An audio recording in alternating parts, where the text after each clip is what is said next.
आदिवासियों के विभिन्न संगठनों के तत्वाधान में झारखंड में आदिवासियों की जमीन लूट, भाषा नीति, स्थानीय नियोजन नीति, झारखंड में युवाओं को रोजगार, कारोबार, ठीका पट्टा, बेरोजगार युवाओं की भागीदारी सुनिश्चित करने के लिए रांची के रोड पर किशोरगंज से लेकर बिरसा चौक तक मानव श्रृंखला का निर्माण किया गया, जहां मौके पर पूर्व मंत्री गीताश्री उरांव ने कहा कि झारखंड में जिस तरह से पहाड़ी बोली को और भाषाओं को झारखंड में घुसाया जा रहा है, यह सरकार द्वारा झारखंड के निवासियों और वासियों के रोजगार के अवसर पर पूरी तरह से डाका है। मौजूदा समय में आदिवासी की सरकार होने के बावजूद भी आदिवासियों के खेत में कोई कार्य नहीं किया जा रहा।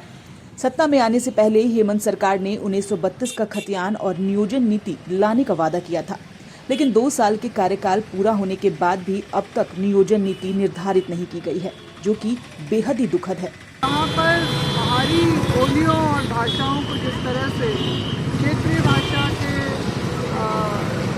नाम पे यहाँ पर जगह जगह जो पूरे झारखंड में अलग अलग प्रमंडल में घुसाया गया है, और इसमें ये व्यवस्था भी डाली गई है कि 10वीं और 12वीं की जो बोर्ड होगी, जैक बोर्ड होगा, वो अपनी भाषाओं में देंगे। तो निश्चित रूप से ये यहाँ के जो अपने झारखंडी हैं उनके रोजगार के अवसर पे ये डाका है, ये हमला है, ये अतिक्रमण है, और इसी का विरोध जहाँ से शुरू हुआ।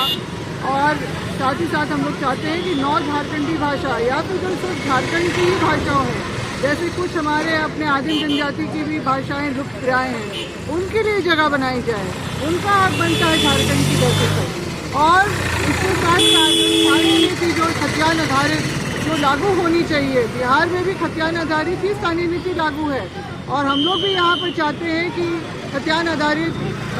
स्थानीय नीति लागू हो। नियोजन नीति, रोजगार के जो अवसर यहाँ के लोगों के लिए बनाए जाएं, साथ ही साथ भाषा नीति, ताकि आगे से कोई भी बाहर की दूसरी जो ना बोलियाँ ना भाषाओं के लिए यहाँ जब जगह बने, ये हर दूसरे राज्य में ये स्थानीय नीति, नियोजन नीति और भाषा नीति भी होती है। झारखंड एक खनिज संपदा संपन्न एक राज्य है। इससे प्राप्त हुए राजस्व का अगर इन 21 सालों में अगर सही उपयोग होता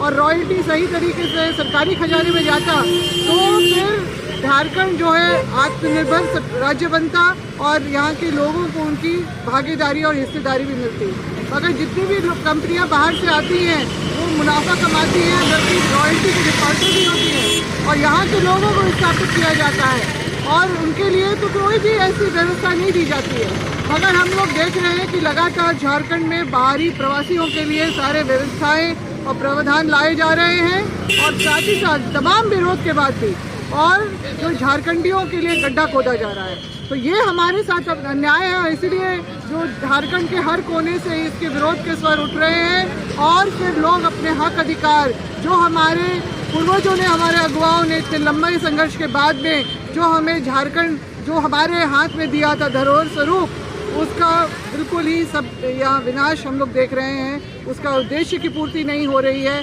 हमें हमारा मान सम्मान अधिकार जो है, और जो स्थानीय नीति होने के, स्थानीय निवासी होने के लिए जो हमारा जो अधिकार बनता है, वो भी यहाँ पर किसी के ध्यान में नहीं, किसी सरकार ने इसको नहीं किया है। 1925 का 85 का जो कट ऑफ रघुवर दास जी करके चले गए, ये बहुत बड़ा अन्याय है। हेमंत सोरेन जी ने ये कहा था कि जब हम आएंगे तो हम 32 का खतियान पे हम स्थानीय नीति लागू करेंगे। तो ये सारी जो है सभी चीज़ें हम लोग देख रहे हैं कि हमारे झारखंडियों के विरुद्ध ही जा रही है, हमारे प्रति अन्याय हो रहा है। और देखिए, हर दूसरा राज्य जो है झारखंड को छोड़ के, क्योंकि ये एक खुला चारागाह और अखाड़ा बना दिया गया है, हर दूसरा राज्य जो आज जो यहाँ झारखंड में स्थिति उत्पन्न हुई है ना, हर दूसरा राज्य ये बोल रहा है कि हमारे जो राज्य में जो नियोजन होगा, रोजगार होगा, वो सिर्फ हमारे राज्य के निवासियों के लिए होगा, हमारे संसाधन हमारे लोगों के लिए इस्तेमाल होंगे। 2014 में आंध्र प्रदेश से कट के तेलंगाना बना, उन्होंने अगले 30 साल के लिए जो रोजगार और नियोजन जो है अपने लोगों के लिए लॉक कर दिया। यानी सिर्फ और सिर्फ ये सब सरकार करती है। यहाँ पर ही ऐसा माहौल और अखाड़ा बना दिया गया है कि झारखंडी अपने आप को ठगा हुआ महसूस कर रहा है। वहीं मौके पर ये भी कहा गया कि अगर सरकार मौजूदा सत्र में इन मांगों को सदन में नहीं रखेगी तो आगे ये लोग 14 तारीख को विधानसभा घेराव करेंगे। झारखंड में जो बाहरी भाषा जैसे भोजपुरी, मगी, अंगिका, मैथिली, उन भाषाओं को लेकर साथ ही हम लोग खतियान आधारित स्थानीय नीति की मांग, नियोजन नीति, उद्योग नीति और भाषा नीति बनाने की मांग कर रहे हैं। ठीक है। धनबाद बोकारो में तो हटा दिया गया है मगी और अंगिका को। धनबाद बोकारो में जो हटाया गया है वो सही से आप देखिए, जो नोटिफिकेशन निकला उसमें सिर्फ 10th और 12th से हटाया गया है, जैसे कि और भी जो नियुक्तियां हैं उनसे नहीं हटाया गया है। तो जब तक पूरे झारखंड से मगी भोजपुरी को नहीं हटाया जाएगा तब तक हम लोग आंदोलनरत रहेंगे।